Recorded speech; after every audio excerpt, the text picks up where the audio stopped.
So I'm really delighted to be talking to Paula Dean because she's one of our first year participants in CST, Creative Strength Training. And she agreed to talk about what her experience has been like this year. So thank you for joining me, Paula. Well, thank you, Jane. I'm happy to. I would love for you, sorry to interrupt you there, just because I'm so excited to hear. Tell us a little bit about who you are to give the people who might see this the context of your experience, if you don't mind. Okay. Well, thank you. I am from Virginia. I live right on the East Coast. I've been a painter and a surface design artist for a while. Um, a, a lot of fabric collage and a lot of representational type things. And over the last couple of years, I've evolved into more of my own unique style and striving to make my own mark and tell my own story. I've building a wet studio here on our property, and during non-COVID times, I hope to have workshops there. Great. Excited over that. Good. Well, so how did you discover CST and what made you think it might be something you would like to jump into? Well, I was trying to move away from just taking a photograph and reproducing that photograph in either dye painting or fabric collage. And a search on the internet came. I started looking into creative strength training, and it felt right. It felt like a good match for me. And my goals for 2020 were to create something that was unique to me. And so it just seemed to be a really good fit for that. And I must say, having gotten more familiar with your work, and maybe we'll get Zena to paste a couple of pieces of yours into our discussion here, which the magic of editing can do, of course, because I was struck by the piece that you entered in the members exhibition, and then the pieces that you also entered in the archetype exhibition, because your dye painting skills are gorgeous and you really have a way of creating intensity in the images that you're painting with dye on white fabric. And so I'd love to commend you for that and Thank you. have a chance to share more of that with people if they would like to see them. Yeah, thank you. You're welcome. So as the 10 months evolved, what happened? What'd you think?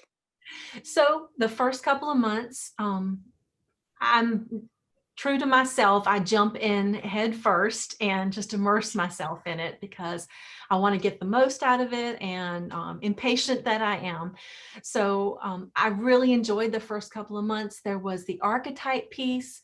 There was the piece of kind of really being intent in my art and creating a body of work that was unique for me. And I tried to make a connection between the two. This is my first real exposure to archetypes. And as interested as I am, I tried really hard to make my body of work match that. And I don't know who mine are now yet. And so I'm still exploring that and having those conversations. And I decided that was just really overwhelming to me. So I put the archetypes aside and almost gave up on creative strength training. Oh, And wow. then one day I said, you know what? I'm not going to concentrate on the archetypes. I'm not going to think about what the focus is this month. I kind of cleared out the studio a little bit. I brought out plain white fabric, some India ink, and a ruling pen. Mhm. And I just started scribbling. Mhm. And I'm up in there by myself going, ooh, I like this. This is fun. And I did 3 of them in one day. Wow. And they weren't stitched, they were drawn, and then they were painted. And so um, the the ironic thing there is, as I'm making them, they start speaking to me. They become almost like a conversation with the faces. They're looking back at me, and they're what I've explored with the archetypes started to come to the surface a little bit. And what I realized, the three pieces I made that day ended up representing the archetypes that I had identified. And Wow. it was really an aha moment because without even trying, I'm creating Hmm. them. But it's partly because you'd done the work in advance, even though you weren't really thinking, which is what I think is so true of the creative process in an overall way, is that we work on it and we get discouraged or we feel overwhelmed and so we cast it off. But in fact, it's percolating beneath the surface. And then when you sit down with your ruling pen, which I love, the idea of that, and you're drawing and just in a way, that's its own version of free association based on the tools that you had at hand that you were used to using. Right, right. And then the special interest group that I'm in around archetypes, um, the friendships that we've made during this 10 months has been just so valuable. Yeah. Their very first advice to me was to read the book, and I read the book. And as I'm reading through the appendix, I'm just jotting them down. Yes, that archetype, I can see myself there. I can see myself there. And so going back through there, I've not narrowed them down, but I do have these in the back of my mind. So when those faces, well, not just the faces, when they start talking to me, for some reason, the archetypes that I've studied can can come out to me that way. They have a form. It's almost as though you've auditioned a cast of characters and now they're walking across the stage literally as you're creating them, Yes.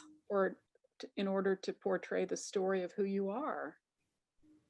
I don't know. I love thinking of things that way, and I hope people are looking at the work behind you if they're watching this, because it's phenomenal what you do with that pen and the dye painting, and how expressive it is. On one hand, it's um, obviously we could be looking and judging, which we won't. The technical aspect, although you're really good at this, I'm more engaged, as it sounds as though you're also more engaged with the stories that are being told and the dialogue that you're actually having in the process of creating the works.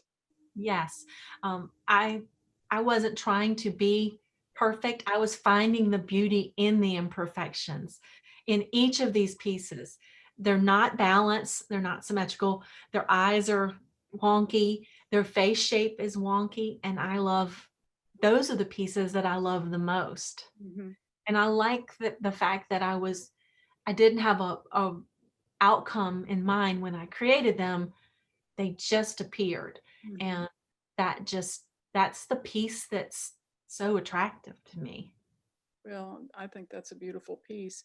And isn't it really reflective of what's true about our own bodies? You know, they say if you divide your face in half and put this half and put this half up there as two halves, we're all imperfect in that way. And so what you've created is only another indication of that beautiful reality. So It brings out your connection. great. Well, I hope you will join us next year to continue this exploration. But I also wonder if there's anything you'd say to someone who was feeling hesitant or fearful about not knowing archetypes, or thinking chakras, what the heck is that? Or some of the things that you know, I get it that I'm introducing concepts that aren't necessarily familiar to people, because I see the power of what art can do, and I want it to rise above where we sometimes are because we haven't been challenged to go further. And so without that's how I see it. I'm just wondering what advice you might give somebody who's tentative or fearful about signing up. Baby steps. You don't have to do it all. You don't have to know it all. Um, I Each month I take a little bit more in, and they build upon each other. And so I would say, if you've not been exposed to the archetypes, definitely, jump in on there, but you don't have to jump completely in. You can just kind of dip your toes in and um, That's good advice. And the special interest groups are wonderful. I would like to see next year a beginner archetype. I would like to talk to someone who's in the same level of the journey that I am, and so we can have those conversations. And that's already on the roster for next year. So because of suggestions that you and others have made, I realize how important that is. So it's already front and center as a meeting that we're going to have on Zoom every month. Excellent. And I'd like to stay in the archetype group that is a more advanced as well, because what I learned from them feeds that same, I Mhm. learn something new from Exactly. them. Mhm. Exactly. So if we think of what we're doing, what we're trying to accomplish right now, frankly, what I'm trying to accomplish right now, it is a community.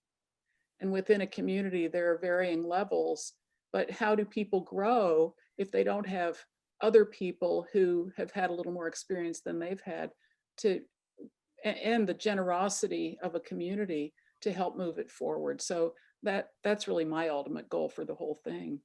Yes. And I'm so glad you've been part of it. Thank you for talking to me this evening. Well, thank you for asking me. Okay. So if you have any other questions about anything that we've been talking about, please go to the website. There's a lot to read there. You can write to me and ask me any questions that you have. And I'm so grateful that people like Paula have been willing to come forward and talk about what their experience is like, because that makes it more real than any long diatribe I could ever create. So let's get real. It's a good thing and it's fun.